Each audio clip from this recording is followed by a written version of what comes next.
Pilot ने यहाँ से इजेक्ट किया है। और ये वो तस्वीरें हैं जब पायलट ने इजेक्ट किया है। और ग्रुप कैप्टन आप बता भी रहे थे, जी हाँ, ये मिसाइल हिट करने की तस्वीरें यहाँ पर सामने आ रही है, ये बात कहीं नजर आ रही है। देखिए क्योंकि धुएं का अब दिख रहा है वो ट्रेल, तस्वीरें थोड़ी और गौर से हमें यहाँ पर देखनी होगी। That trail will never be white.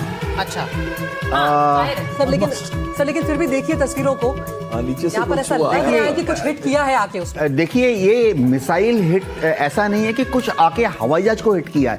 अगर आप देखें सोर्स ऑफ धुआं जो है वो उसके इंजन से शुरू होकर पीछे की तरफ ट्रेल करता है। इसका मतलब है कि इसका जो इंजन है, इंजन में कोई ट्रबल थी।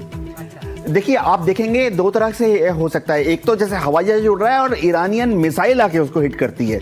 इसमें ऐसा लग नहीं रहा है, जहाज उड़ रहा है और जहाज के इंजन से धुआं और आग निकल कर पीछे की तरफ टेल करती है। उसका मतलब है जहाज का जो इंजन है उसमें कोई टेक्निकल डिफिकल्टी थी, जिसकी वजह से हम एक शब्द यूज करते हैं इंजन सर्ज।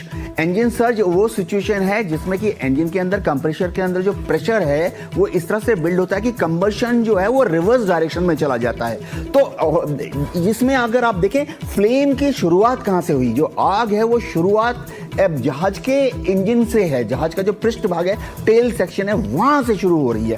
तो देखने में लग रहा है कि इंजन में कोई दिक्कत थी जिसकी वजह से इंजन फ्लेम आउट हो गया। बिल्कुल। और इस वक्त ये खबर भी हम देख पा रहे हैं यहाँ पर कि कुवैत में जो अमेरिकी नागरिक हो उनको अमेरिकी सरकार की तरफ से ये आदेश दिया गया है कि अमेरिकी दूतावास जो कुवैत में है वहां पर ना जाएं, जहां पर है वहीं रहें, अपनी जगहों को ना छोड़ें। तो यहाँ पर कुवैत में जो स्थिति इस वक्त बनती हुई नजर आ रही है, उसके बाद अमेरिका यहाँ पर अपने नागरिकों को ये हिदायत दे रहा है कि जो कुवैत में अमेरिकी दूतावास है वहां पर ना जाएं, अपनी जगहों को ना छोड़ें, सुरक्षित रहने की बात कही जा रही है। तो ऐसे में इन तस्वीरों के लिए थोड़ा और इंतजार सुचरिता लगता है अभी और करना होगा, क्योंकि शायद कुछ और तस्वीर अभी इसमें साफ होना बाकी है। शायद कुछ और अलग एंगल से यहाँ पर तस्वीर आएगी, तब एक बार और हम कह पाएंगे कि क्या वाकई में कुछ हिट किया है इस विमान को या नहीं। और इस पे कोई ऑफिशियल स्टेटमेंट भी मुझे लगता है बहुत जल्द आ जाएगा, क्योंकि F-15 विमान गिरा है अमेरिका का, तो वो अपने विमान को लेकर बाकायदा बयान हो सकता है जारी करे, या फिर ईरान अगर इसको लेकर किसी तरह की अपनी जीत हासिल करता है, कहने की कोशिश करता है। अभी तक नहीं आया है। इसका मतलब ये है, ये जो तस्वीरें और हमारे साथ जो एक्सपर्ट्स बैठे हैं, कि ये किसी तरह का मिसाइल हिट है ऐसा नहीं लगता, ड्रोन हिट है ऐसा नहीं लगता। लेकिन बड़ी खबर ये है कि अमेरिका लगातार अपने नागरिकों को कह रहा है कि ये मिडिल ईस्ट के जो देश हैं उन्हें छोड़ दें। कुवैत में रहने वाले अमेरिकियों के लिए अलर्ट है ये, और अमेरिकी प्रशासन ने ये अलर्ट जारी किया है और कहा है कि जो अमेरिकी वहां रह रहे हैं दूतावास की इमारत नहीं जाने की सलाह दे दी है।